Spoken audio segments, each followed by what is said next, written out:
नमस्कार मैत्रिणींनो, आपण पाहणार आहोत मॉडेल सुनबाई. कराड तालुक्यात शिवापूर गाव. तसं पाहिलं तर इतर गावासारखंच 200-250 घरे, मधोमध ग्रामदेवतेचं देऊळ, एक जिल्हा परिषद शाळा आणि चहाच्या टपरीवर चालणारी राजकारणापासून देशाच्या भविष्यापर्यंतची चर्चा.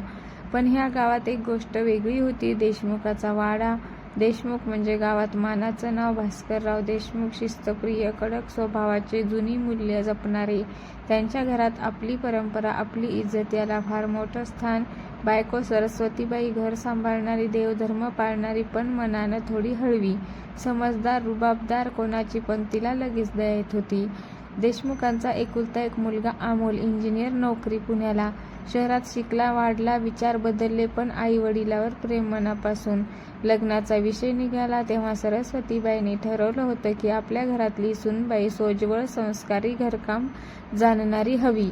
पण नशिबात देशमुखांच्या घरात जी पाऊल टाकणार होती ती सगळ्यातच चौकटी मोडणारी होती. ती आली वेगळीच. रिया कुलकर्णी, पुण्यात वाढलेली, MBA केलेली, एका नामांकित कंपनीत मॅनेजर. स्मार्ट, आत्मविश्वासू, सरळ बोलणारी. अमोल आणि रिया प्रेमात पडले. 2 वर्ष ओळख, पण लग्नाचा निर्णय. भास्करराव सुरुवातीला नाराजच होते. ही काय नोकरी करणारी, जीन्स घालणारी पोरगी आपल्याकडची सून म्हणवायला शोभेल का? तर असा त्यांचा सवाल झाला. पण अमोल ठाम होता, कारण बाबा ती चांगली माणूस आहे, बाकी सगळं शिकता येतं. शेवटी लग्न झालं. मोठ्या थाटामाटात गावात चर्चा झाली, सुरू झाली. आणि सुनबाई मॉडेल आहे म्हणे, घर सांभाळेल का आणि सासऱ्यांना जुमानेल का? रिया हे सगळं ऐकत होती, पण गप्प. पहिलाच धक्का. लग्नानंतर पहिल्याच दिवशी पहाटे 5ला सरस्वतीबाईने दरवाजा ठोठावला. सुनबाई, उठायची वेळ झाली आहे. त्यानंतर रिया उठली डोळे चोळत. साडी नेसणं तिला काही नीट जमत नव्हतं, तरी तिनं प्रयत्न केले. स्वयंपाकघरात गेली आणि पोळ्या लाटायला घेतल्या. पहिल्या 2 जळाल्या. सरस्वतीबाईचा चेहरा उतरला. भास्करराव म्हणाले की आमच्या घरात सून म्हणजे घराची कडी असते. रिया शांतपणे म्हणाली की काका, मला वेळ द्या, मी शिकेन. त्या दिवशी गावात बातमी पसरली, देशमुखांची सून पोळीही नीट करत नाही म्हणे. संघर्षाची सुरुवात झाली. त्यानंतर रिया नोकरी करत होती. सकाळी घर, ऑफिस आणि संध्याकाळी पुन्हा घर. दमायची तरी तक्रार नाही, पण काही गोष्टी टोचायच्या. एकदा ती ऑफिसला गेली, जाण्यासाठी निघाली तेव्हा भास्करराव म्हणाले की सासऱ्याच्या घरात नोकरी करणं शोभत नाही. रिया थांबली. नम्रपणे म्हणाली, काका, ही नोकरी फक्त माझ्यासाठी नाहीये, या घरासाठीही पण आहे. तेव्हा तो दिवस वादात गेला. अमोल मध्ये पडला. घरात ताण वाढला आणि गावातल्या बायका कुजबुजायच्या. मॉडेल सून म्हणजे अशीच असते का? नुसती ऑफिस ऑफिस. खरी कसं? नंतर एके दिवशी सरस्वतीबाई अचानक आजारी पडल्या आणि रक्तदाब वाढला.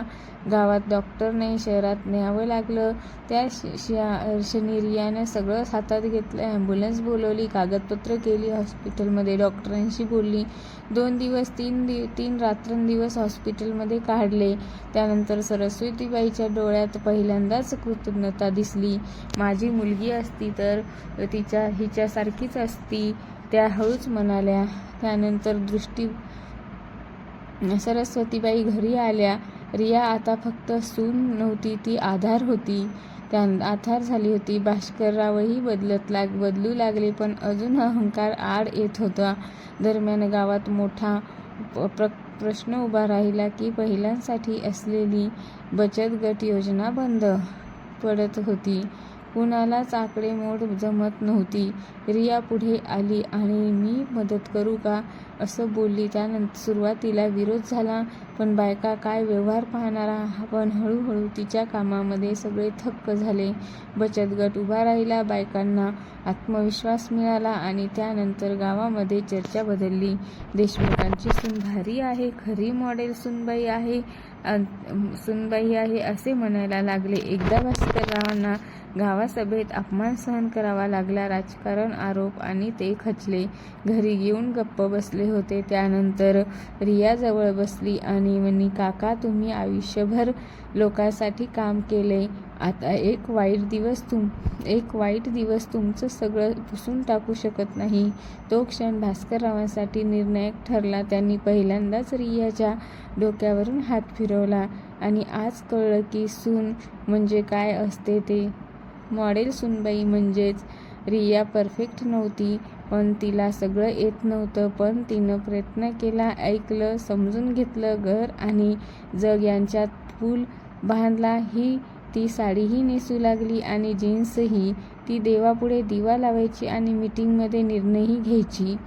तर शिवापूर गावासाठी ती उदाहरण बनली. मॉडेल सूनबाई म्हणजे जी एक स्वयंपाकघरात नाही तर संकटात पुढे उभी राहते, जी परंपरेचा मान ठेवते पण बदलालाही घाबरत नाही, जी घरात समरसता आणि बाहेर आत्मविश्वास निर्माण करते. देशमुखाच्या वाड्यात आजही सकाळी देवपूजा होते, पण त्याच घरात आता विचाराची खिडकी उघडली आहे आणि त्याच खिडकीतून येणारा उजेड म्हणजेच रिया देशमुख, एक खरी मॉडेल सूनबाई.